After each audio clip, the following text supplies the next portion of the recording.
Margaret Koolman of Astrology.com. The Taurus new moon on the 3rd of May is making a trine aspect to Pluto in Capricorn and quincunxing Saturn. Two major influences on this May-time earthing. Taurus is ruled by Venus and very much about relationship, but on the practical side rather than about the speech and communication. It's communication more by what you do than what you would say. It's that aspect of relationship which is the presence of people rather than their conversation. The comfortable things that draw us together, what we feel good with. And being earthy, it's very much about our relationship with the earth, with nature. Pluto is powering up our sense of the need to personally evolve, or on a more practical level perhaps to transform our lives out there, change things in our lives. And of course we know that change happens out there as a result of the changes in here. The Saturn in Libra influence is making sure that we don't forget that whatever we do actually affects the people around us. The uncomfortable side of that aspect is likely to be felt as a nagging feeling that we can't do what we would like to do, that we're going to upset people, or there may be criticism. That feeling of sit down, you're rocking the boat. The benefit of this is that any changes that we do make within ourselves will take other people into consideration. We all move together. This is a time when humanity is transforming. So it isn't just about any one of us. And in your life it's never just you that's undergoing changes, it's the people you know as well. And it definitely works better if we're aware of what's happening around us and make our changes appropriate. There's a lovely helping influence in this chart, a connection to the North Node, a trine connection, perfect to the degree, by Jupiter and Mars in Aries. Jupiter in Aries, as I've been saying, is very much about personal growth and expansion and going for it.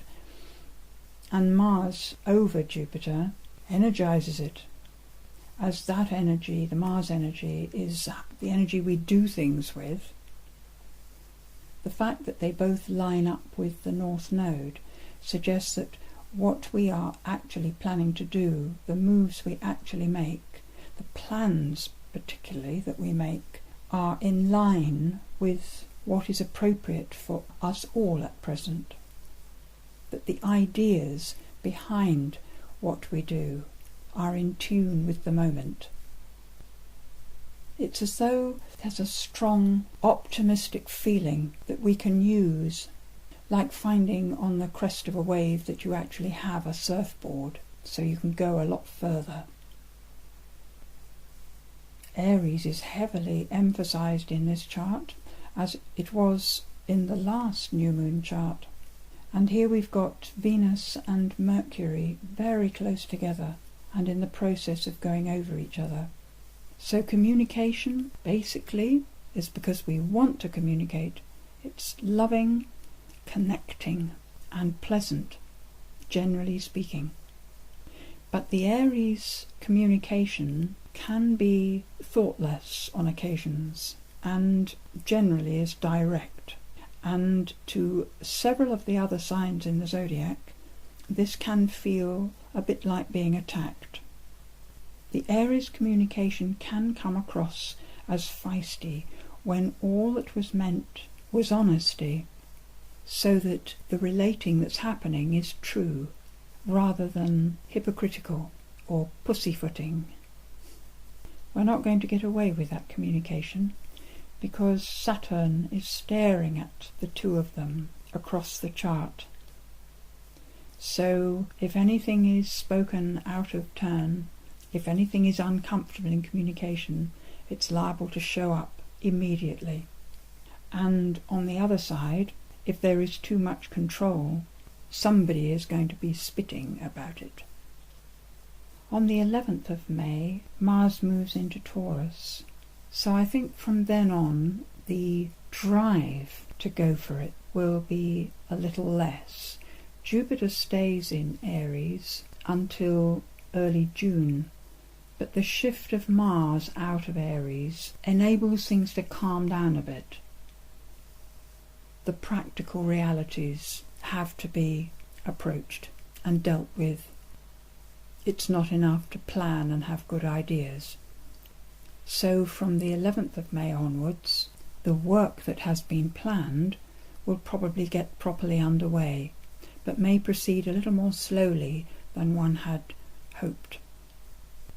On the 16th of May, Venus and Mercury, who've been travelling along side by side, actually move into Taurus together on the same day. And as Taurus is ruled by Venus and Aries ruled by Mars, it's as though the Venusian gentle side of relating becomes more important than having one's own way or getting one's point across. It's more about being together, helping each other in practical ways. The finest aspect of Taurus, I think, is the spiritual expression in form. So the phrase that I enjoy that expresses this is to let your soul move your body.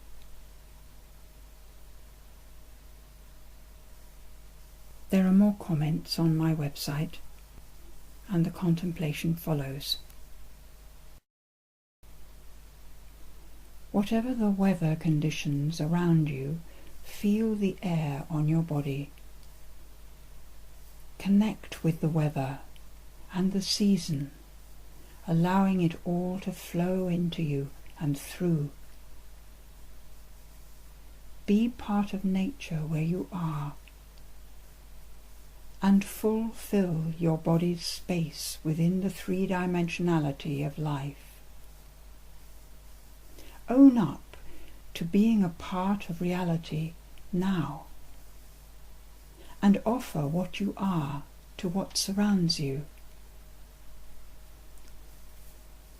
Be in relationship, not to give yourself away, but to be yourself in the midst of whatever is going on around you, even if that is only the wind blowing, or a crowd of people, or one who is looking at you. Outside and inside, all part of a wonderful event in time.